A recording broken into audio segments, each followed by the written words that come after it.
All right, take two again. My mic was not on. Good morning, everybody, again, and welcome to Center for Spiritual Living Rogue Valley in Medford, Oregon. I am Kimberly Hawkins, Spiritual Director here, and we're delighted that you've chosen to join us for our Sunday celebration.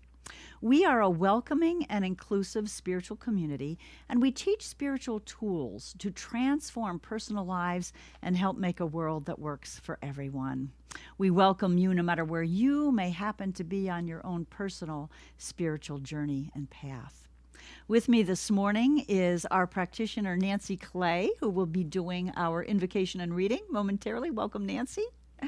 And our musicians this morning are Anton Miserak and Laura Berryhill, who now have for us their opening song.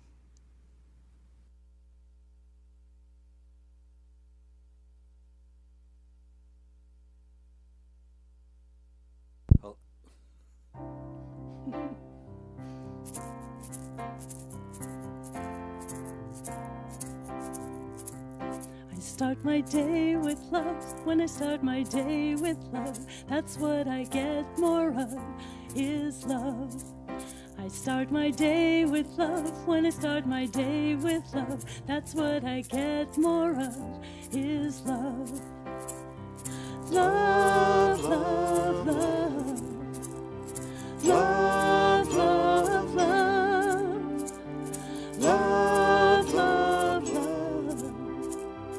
Love, love, love. I start my day with peace. When I start my day with peace, I feel that sweet release of peace. I start my day with peace. When I start my day with peace, I feel that sweet release of peace. Peace, peace, peace.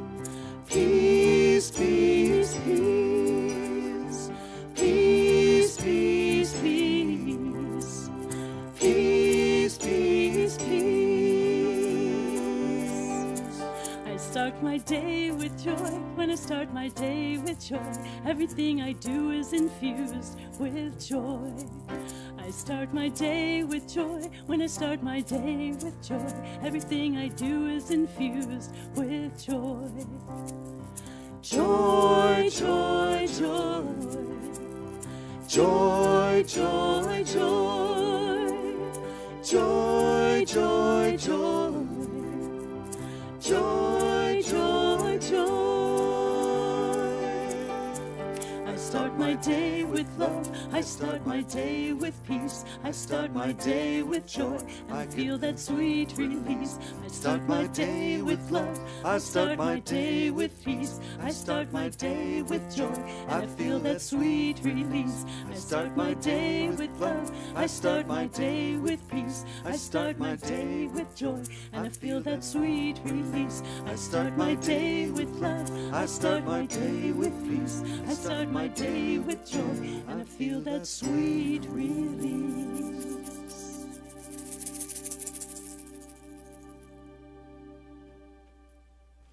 As we start our day together this morning,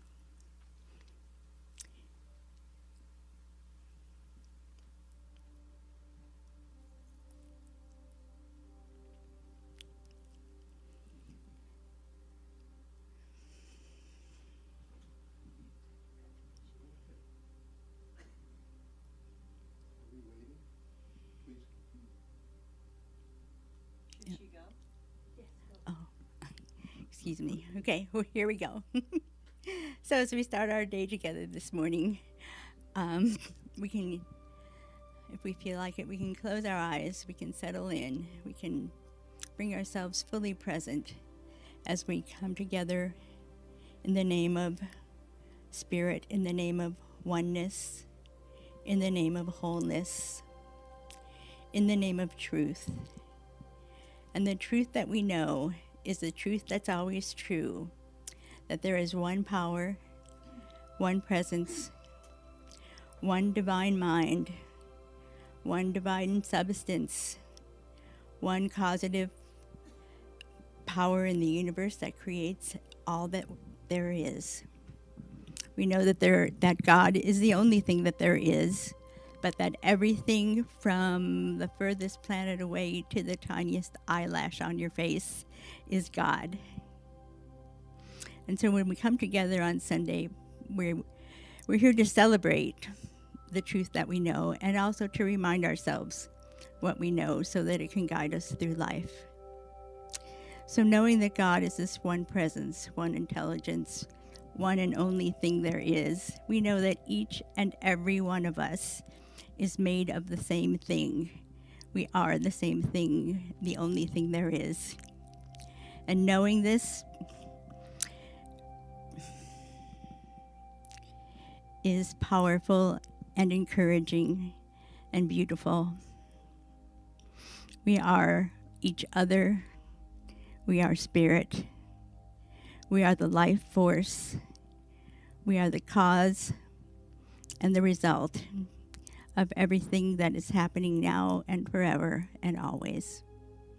And so with great love and gratitude, we can say together, and so it is.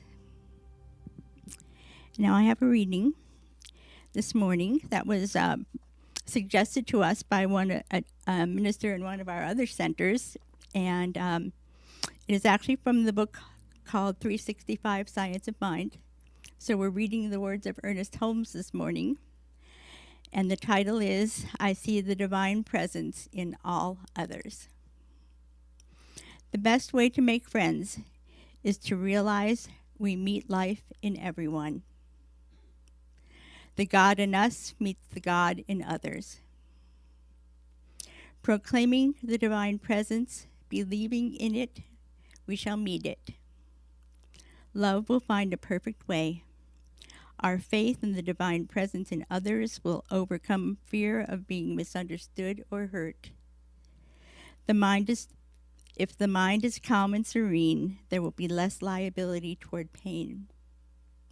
Therefore, at all times, we should be serene and poised. Confidence in love alone casts out fear. The person without fear is the only truly whole person. It is ours to decide whether we shall live in fear or in faith. Let us decide to live in faith in these times when faith is so needed.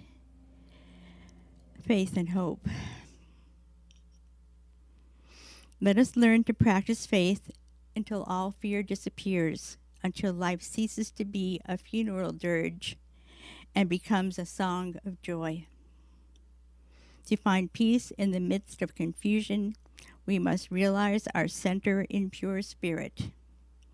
To reach this place of confidence and faith in the midst of doubt and uncertainty, we should consciously unite our thought with the divine mind.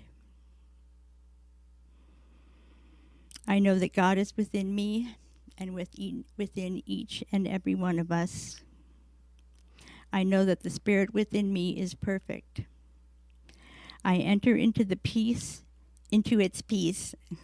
I enter into its peace, and I am secure in its protection. The unerring judgment of divine intelligence directs my way.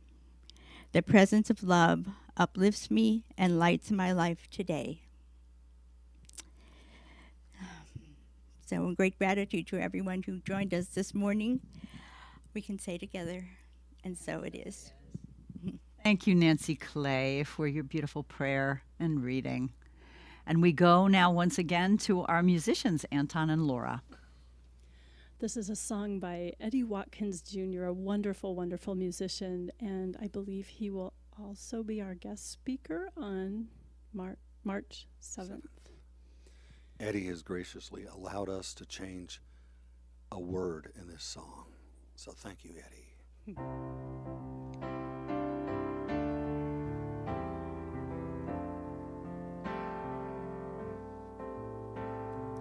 Here we all are, gathered together in this place.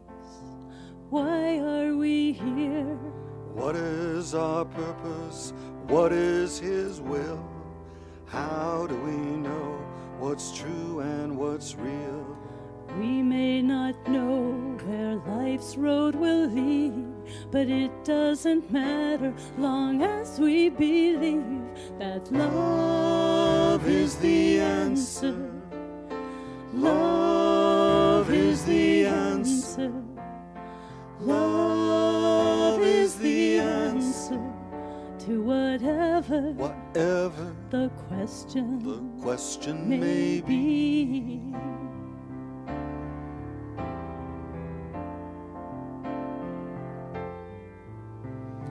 What's going on in this world today? Where do we fit? What can we do to make a difference? What can we say? Where do we go? This way or that way? If we always and truly believe and love one another, we can let the world see that love is the answer. Love is the answer. Love is the answer to whatever the question may be. We may not know where life's road will lead, but it doesn't matter long as we believe that love is the answer. Love is the answer. Love is the answer to whatever the question may be.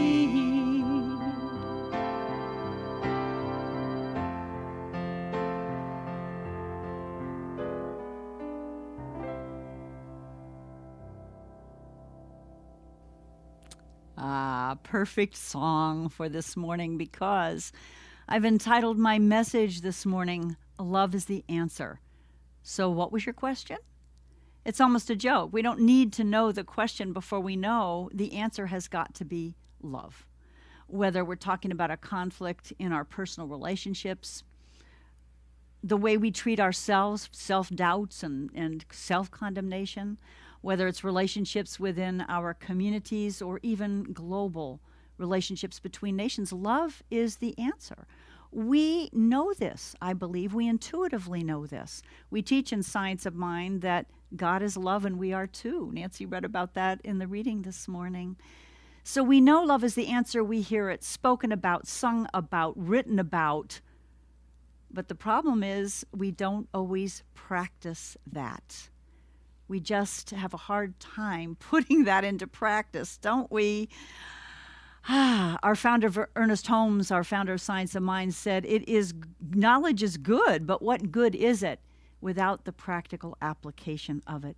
It is far easier to teach the truth than it is to practice it. So what is the hang-up? Why is it so hard to practice that idea that love is always the answer? It is a simple idea, but it is not an easy one to put into practice all the time. And yet it's clear the world is aching for the expression of more love. Is it not clear? You know, whether we look at how we're treating each other with different political views in this country, the dialogue that has been so nasty and damaging to our oneness, whether it's how we treat people who are different than the norm that we once were used to. For instance, how we treat people of color, indigenous people, in our judicial system, in our police relations, how we treat GLBTQ people. How we treat the earth itself. We are not always expressing love. Last week, Dr. Reverend Linda Rapon did a very down-to-earth, honest talk called Walking Together Through the Storm. And if you haven't heard it yet, I recommend you go listen to it, recorded on Facebook or YouTube. And she was very honest about how her own judgments come up all the time about other people. And I've got to tell you, the same is true for me, and I would guess for all of us, if not absolutely most of us. Our book of the month, we have two actually this month.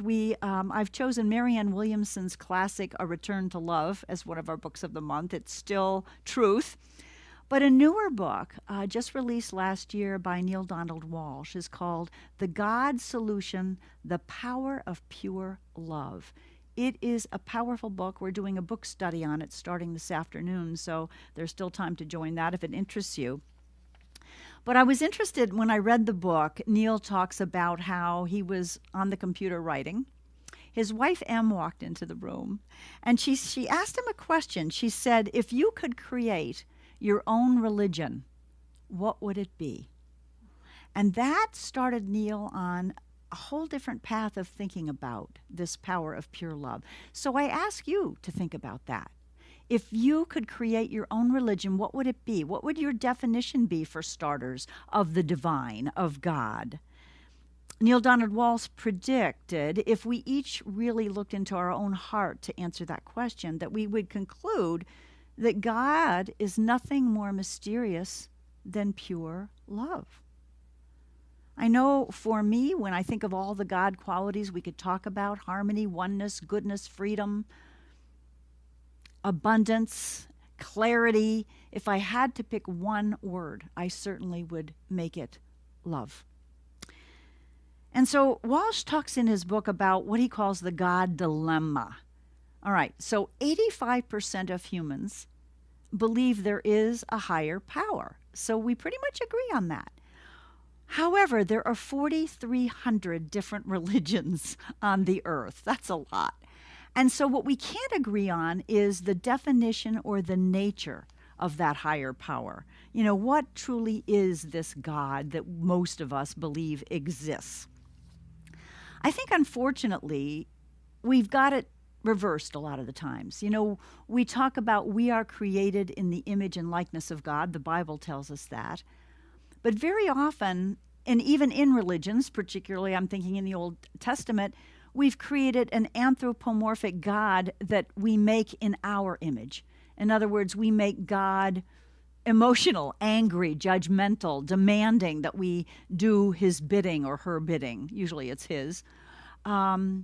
A God that is very conditional in the love that is afforded us, and a God that is punishing. And so if we believe in a God like that, it's kind of easy to see why we might think that we could behave that way. In fact, it would be what God ordered. So in the book, The God Solution, Walsch points out, okay, then look at capital punishment. If you can look at somebody who's put in an electric chair and subjected to 2,000 volts of electricity to kill them because they killed somebody, most of us might think, gee, that doesn't sound like pure love to me, but one could argue that it is, that is God's will, that is following God's wishes, that's an eye for an eye mentality. Or if we look at the people who would deny a same-sex couple a wedding cake or the right to marry, most of us would, I hope, would think that is not pure love, and yet in the name of religion, people have done and said those things, denying gay people the same rights as straight people. In many countries, in the name of religion, in the name of what God wants, women are denied very basic rights, the right to vote, the right to an education, the right to hold certain jobs. So when we get the definition of God wrong, it's very easy to get how we should act and behave wrong. And I think Neale's point is taken very well, that the definition of God is quite important. And when we change that definition and truly live according to that definition, we could change everything. Everything could change. I'm thinking of the difference in the Old Testament and the New Testament between our idea of God. That in the Old Testament, this angry, judging, demanding God, as opposed to the God that Jesus taught about, where he taught the golden rule, where he told the parable of the prodigal son who went out and spent, demanded his fortune from his rich father, went out and spent it and wasted it, and ended up consorting with pigs, which for a Jewish boy was just quite not okay, and yet came home destitute, repentant, and even before he set foot in the house, the father rushed out into the field, his arms open to embrace the son, welcome him home, and decided to throw him a big party. That's pure love. That is unconditional love. That's love that doesn't change or doesn't turn into anger and punishment. You know, reading this book this week, I've had the thought quite often of what advanced civilizations. I have the feeling that there has to be other life in the universe. There can't possibly only be sentient life on one planet in this vast universe that exists. And I wonder sometimes what advanced civilizations that are able to kind of watch us, keep an eye on what we're doing, what they must think of us. In so many ways, we think of ourselves as an advanced civilization, and in some ways I think we are, but in many ways we're still barbaric. And I think about people that channel extraterrestrial beings. I don't know if you've ever tuned into people like Bashar or Chiron, that are very loving and compassionate to what human beings are experiencing, but also thinking we have a long way to go. So I want to talk this morning about how we might start that long road toward really putting into practice, not just theorizing that we're made of love, we're pure love, but really acting the part, putting it into practice. Now, I'm certainly not saying that people who break the law or hurt other people shouldn't suffer the consequences or endure the consequences of their actions. I'm not saying that, but I'm saying, how do we view people that act in less than a loving way? Do we view them with the eyes of judgment and anger and condemnation, or do we view them with the eyes of love, with God's eyes? I love that Bible passage that says, you know, before you try to remove the splinter from your brother's eye, take a look at the log that's in your own eye.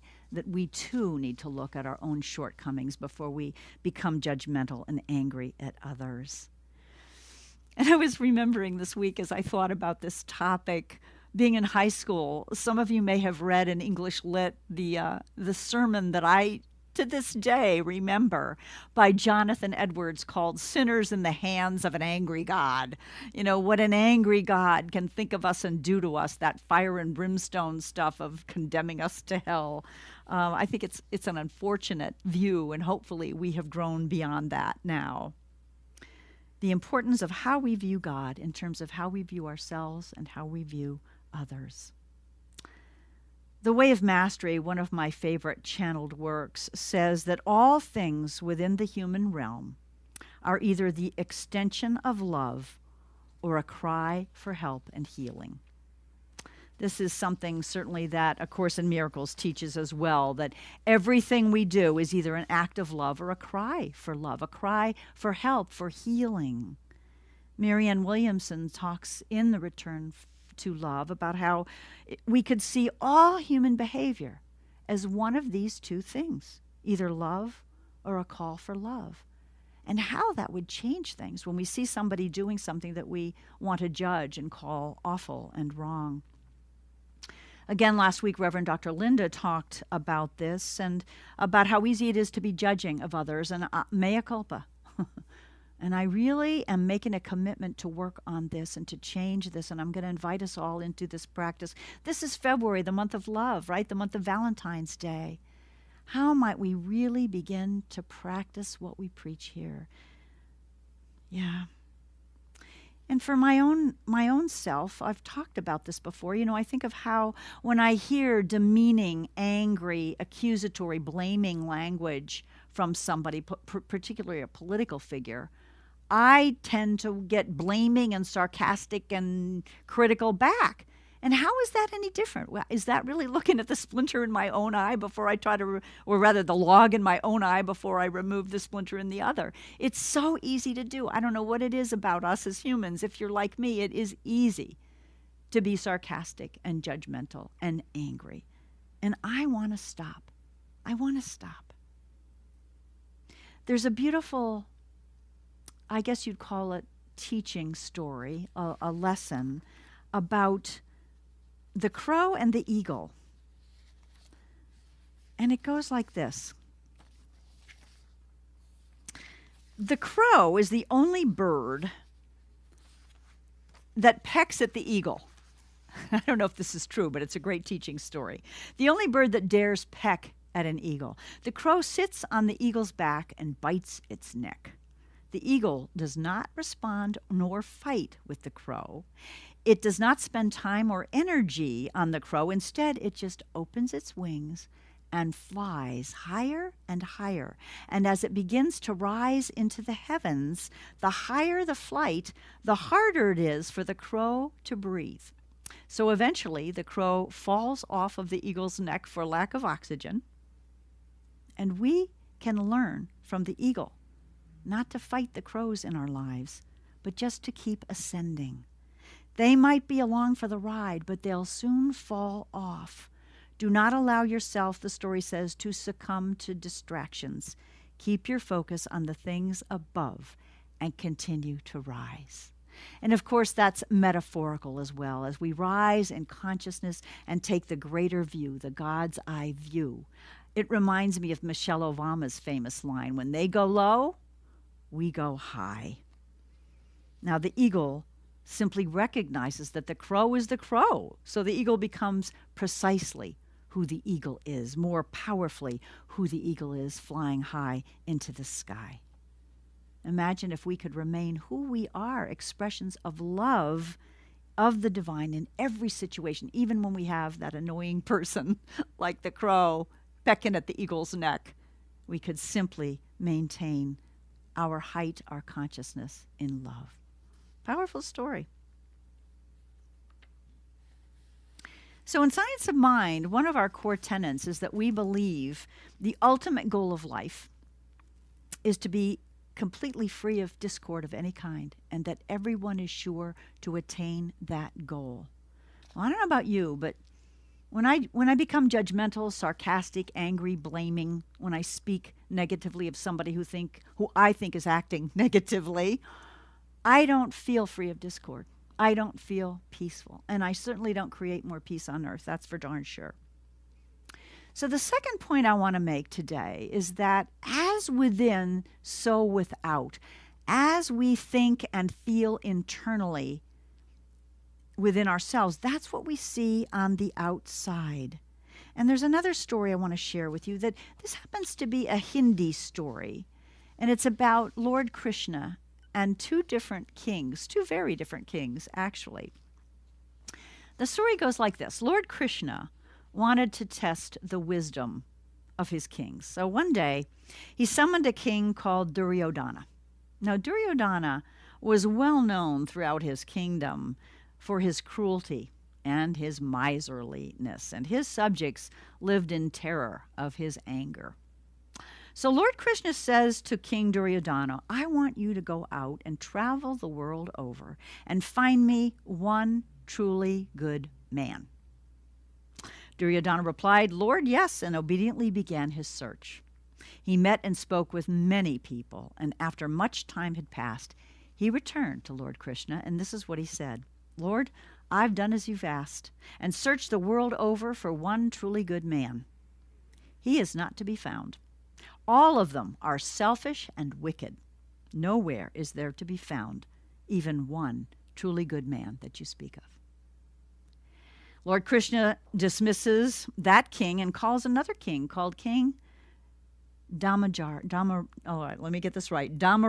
King Dhamaraja. Now, he was a king different from the other one, known for his generosity and his benevolence, loved by all the people in his kingdom. So Krishna says to him, King Dhamaraja, I wish you to travel the world and search and bring me one truly wicked man.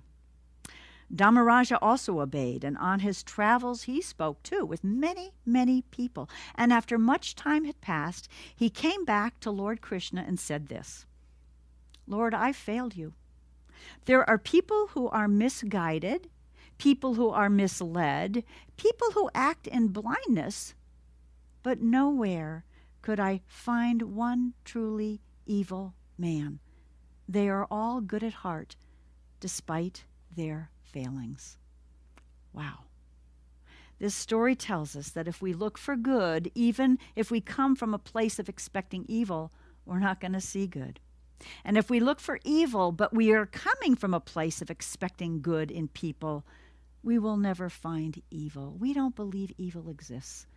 We believe people are misguided, that we miss the mark, that sin is simply making a mistake, but that at heart we are all love and expression.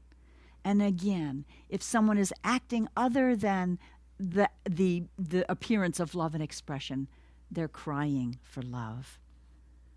Our beloved Mark Anthony Lord in our movement was guided to this expression, which I think is very applicable here. I am the maker of the world I see. The world I see is the world within me. Wow. So understanding, I think, there's that expression, walk a mile in someone's moccasins. Understanding where people are coming from helps us develop compassion and helps us be forgiving. And I think that's true of the divine. If the divine is omniscient, all-knowing, it understands everything about each of us. It understands if we're acting in a cruel way or, a crazy way, a stupid way. It understands why, and therefore doesn't judge us because it knows our true nature. And it doesn't respond with judgment or anger. So I was reminded this week of another experience I had as a young person. I grew up in Clark Summit, Pennsylvania, outside of the thriving metropolis, I say a bit tongue-in-cheek, of Scranton, Pennsylvania, which is, of course, the home city of our current president, Joe Biden. And when we used to travel in a certain part of the city, there were prostitutes walking the streets dressed in a way that you figured that's what they were doing.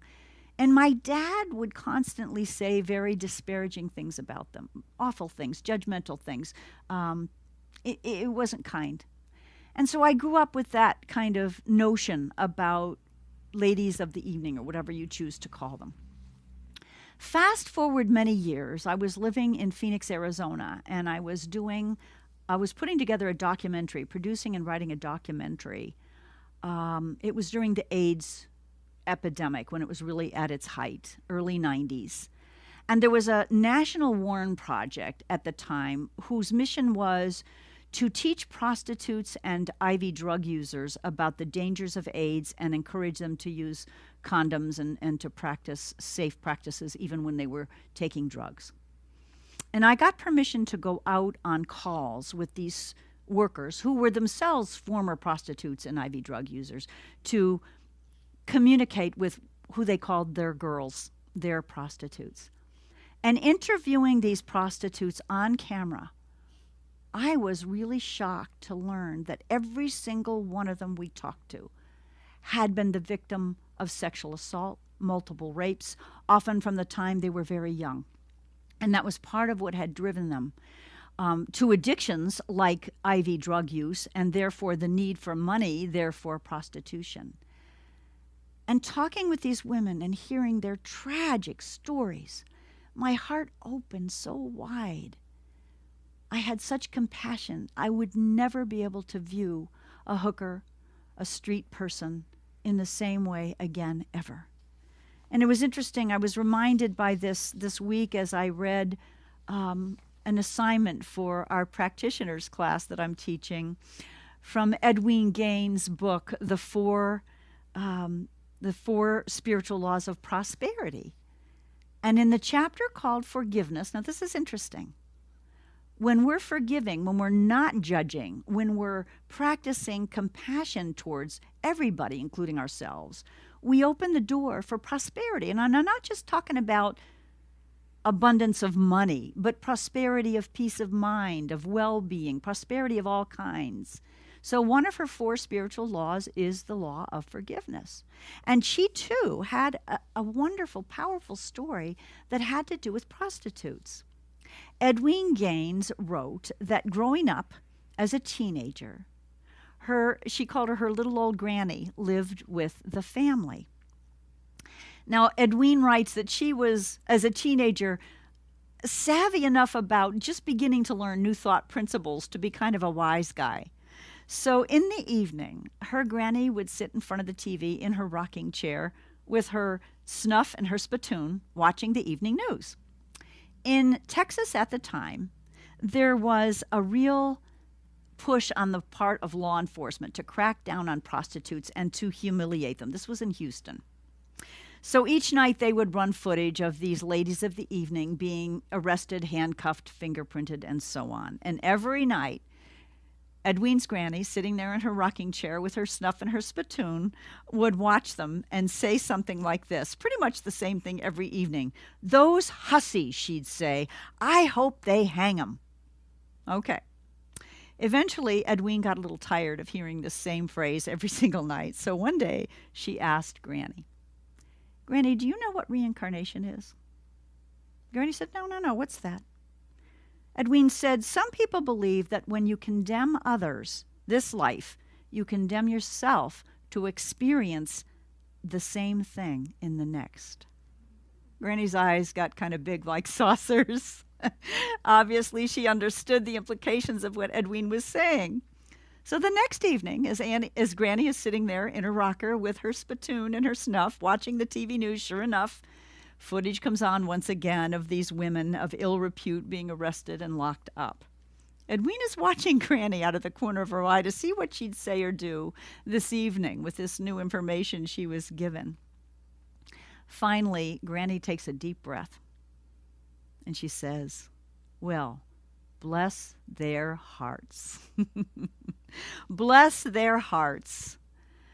I love this story because we can't stand in judgment. We can, but if we stand in judgment of other people and lay blame on them for what they're doing, we're not bringing ourselves peace. We're not living in accordance with the answer is always love. Instead, we had to, as Edwine says, recognize that what other people do is not necessarily our business. And if it is our business, how much wiser it is to walk in their shoes, to gain some understanding, to have some compassion for what someone else is doing, and to look with that eye of what we are doing that might not be the will of a loving presence, a God that is always meaning love for us. Pretty beautiful. So I want to summarize a little bit here before we close. This week, I commit to getting up in the morning and having the intention of remembering that love is the answer. No matter what I come across, no matter what the actions of people that I see on the news or hear or witness, whether it's somebody not wearing a mask or wearing the mask below the nose, anybody get upset at those people, whatever it is, to come at it with the knowing that that person is the love that God is. And if they're acting less than an expression of love, then that is a cry for love and healing. I commit to the evening practice that Edwine recommends at bedtime to prayerfully ask, who have I been keeping outside my heart today? And to practice forgiveness, that phrase that I've talked about before, I love you, I accept you. I bless you, I accept you, I bless you. I accept you, I bless you, to anybody that I have been feeling judgmental towards or angry towards. Forgiveness, compassion, releasing our need to control someone else's behavior. Remembering that in all the getting of knowledge and theory, it means nothing if we can't really practice it. And if we truly want to create a world that works for everyone, we're going to have to look at the log in our own eye before we get all upset and in a dither about the speck in someone else's eyes. Remembering the story of the two kings, that what we expect of others is what we're going to see. If we expect good and remember there is good in each person, that's what we're going to experience. And if we expect evil, that's what we're going to see. Remembering the story of the eagle and the crow, that if we don't attack and resist people that are annoying us, or even worse, doing things that we really find despicable in the actions, not to blame them, but to rise higher in consciousness, to remember the truth that we are one, to remember the truth that as we see love in someone else, we allow it to become more in expression. When we condemn someone else, we only get back resistance and more of the same. So I'm hoping maybe you'll join me in this month of February, the month of love, in this practice of remembering love is always the answer. What was the question? It doesn't really matter. And another invitation to join us in our book study, The God Solution, The Power of Pure Love. And stay tuned, we're going to talk more about the ramifications of this kind of practice, not only in our personal lives, the lives of our communities, our neighborhoods, but the life of all of us on this planet and the life of this planet itself. A new definition of God, a new definition of what's possible when we remember love is the answer. Let's go into prayer. I'm going to invite me and all of us to take a deep breath.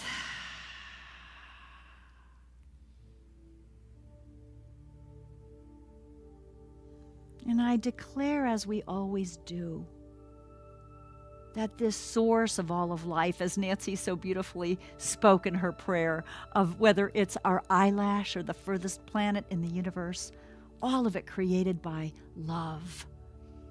And that it's love that it's infused in each of our creations. It is love that is wanting to express through each of us. That love is always the answer to any question. That as we live from that place of love, as we open our hearts rather than close them, as we accept and bless, remember Granny's blessing, bless their hearts, as we bless our heart and the heart of each being on the planet, that is a power like none other. There is no power to oppose it, no power of evil. And so the invitation this week is that as we practice this, as we truly, truly practice it, as hard as it is sometimes, for I know for me it is, I want to judge. There's something innate about it. I don't know. But there's also something innate about knowing that we are love. We come from love. And love is what we see and what is really the truth of each other being on the planet.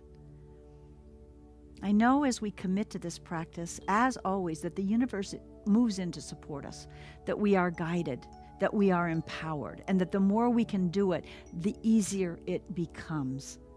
21 days, they say, it takes to establish a habit. Let us, Lord, let us establish and aid us in establishing this habit of practicing what we preach. Oh, the changes we might see. And so this week, as we consider those who have different political views, as the impeachment trial of our president gets underway, as we live under an administration which is now reaching out to our allies across the globe to reestablish ties, as we reaffirm our commitment to treating Mother Earth with love, with compassion, with thoughtfulness. Let us together form practices that help make a world that works for everyone, not just for me and mine, but for all of us together on this planet. I bless each one, bless each of our hearts. Bless all of those affected by the coronavirus, all of those on the front lines fighting it, all of the scientists and doctors who are doing research to know the best practices, the best vaccines. Blessing each one in any war-torn part of the world. As we bless and as we accept, we bring back the karma of blessings upon each one here. So I give thanks for this philosophy, for this knowing that with all our theory, we need to have putting our theories into practice. I bless Neil Donald Walsh and Marianne Williamson and all the great writers and sages that remind us of truth, and our musicians as well that remind us that love is the answer. And so in gratitude for all of this, I just release this word. I know that this prayer, as all prayers, is heard. It is answered. And we say together, and so it is. Amen. And we go now once again to Anton and Laura for a song. Well, actually, you're going to Anton, who wrote a song for Laura. Since we're talking about love, a song to cheer Laura up. I put all the things that nurtured Laura in this song. Laura is inspired by all the creatures that live on our land.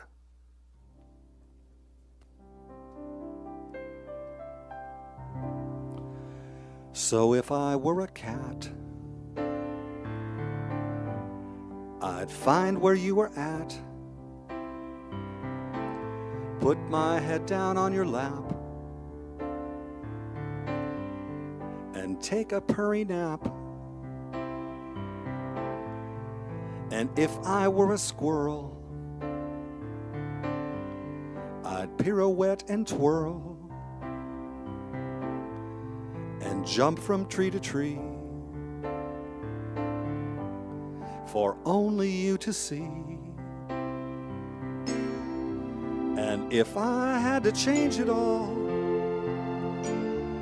my world, my point of view, my name and my story, I'd change it all for you. And if I had to change it all those silly things I do, the way I think about myself, what I wouldn't change is you. Now, if I were a snake, I'd live down by the lake, I'd hunt for fish in the lagoon, I'd share my fish with you. And if I were forlorn, I'd grab the bull by the horn, forsake the things I have to do, just to spend some time with you. And if I had to change it all, my world, my point of view, my name and my story,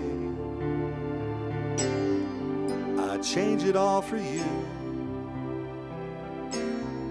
And if I had to change it all those little things I do,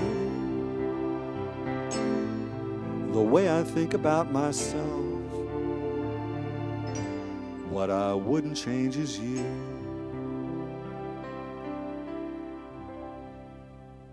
Aw. Aw, what a beautiful Valentine song, Anton. And really, if we applied that to everybody, wouldn't the world be a better place? Thank you so much, so very much. Now is the time in our service when we turn our attention to the spiritual practice of sacred giving, where we get to be grateful for everything, all the good that comes into us that we receive, and we make a conscious decision to share a part of it to the places where we are spiritually fed. So if you would like to make a donation to Center for Spiritual Living, first of all, let's say our affirmation together. Maybe placing your hand over your heart as we say together, from the love of pure spirit within me, I bless this gift. I send it forth to heal and bless and prosper. It is evidence of my belief, my faith and my belief. It does great work in the world, and it returns to me multiplied abundantly. There are a couple ways you can contribute to Center for Spiritual Living Rogue Valley. You can go to our website, cslroguevalley.org, and hit the donate button, or you can mail a check to P.O. Box 1458, Medford, Oregon 97501. That check made out, of course, to CSLRV, Center for Spiritual Living Rogue Valley. And we thank you all for your continued support. We rely on that to continue our mission. And we, too, tithe on all that we receive to local organizations that support our mission of making a world that works for everyone. A few announcements. This afternoon at 1 o'clock, we begin our book study of Neil Donald Walsh's book, The God Solution, The Power of Pure Love. If you still want to join, it's not too late. The Zoom link is in our newsletter, or you can email me at revkimberly@cslroguevalley.org, and I'll send you the link. We have I know she's not watching, so I can say this. We have a surprise birthday parade tomorrow for our beloved Bonnie Baker, who was an amazing volunteer for years and years and years as we met in person, who has been rather isolated and is turning 91 next week. We are meeting at 1:45, between 1:45 and 1:50 near her home in Central Point. So again, check our newsletter for details. We'd love to have you come and bring balloons, cards, whatever, gifts, flowers for Bonnie. Don't tell her, it's a surprise. Monday morning and Wednesday morning, we continue to have our spiritual connection calls. Nancy leads the call on Wednesday. I lead it on Monday. And this week, for February, I'm starting a new practice, which is poetry as spiritual practice. So what we'll be doing at 9 a.m. is examining a poem and going through a process to let that poem speak to us.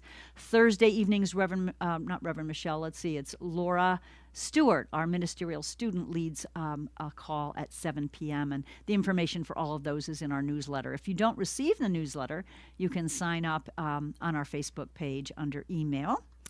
The Vista Conference is coming up. Some of us will be attending virtually from February 15th to 18th. That's Center for Spiritual Living's yearly conference. That will be very, very informative.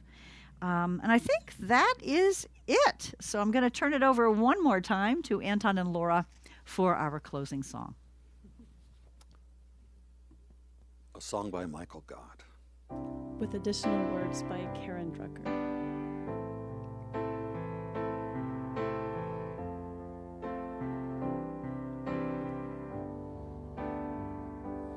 In this moment, in this place, I remember who I am, letting fear and worry fall away from me. I open my eyes and see there is only love. There is only love. Love that heals, love that sets me free. There is only love. When I lose myself, when it seems I've lost my way, when I go inside and quiet my mind, I can hear Spirit gently say, there is only love. There is only love. Love that heals, love that sets me free. There is only love. And I hear this voice of love. It is singing through my life. It is all I am, every part of me. It is all I choose to be. There is only love. There is only love. Love that heals, love that sets me free. There is only love. There is only love. There is only love. Love that heals, love that sets us free. There is only love. Love that heals, love that sets us free. There is only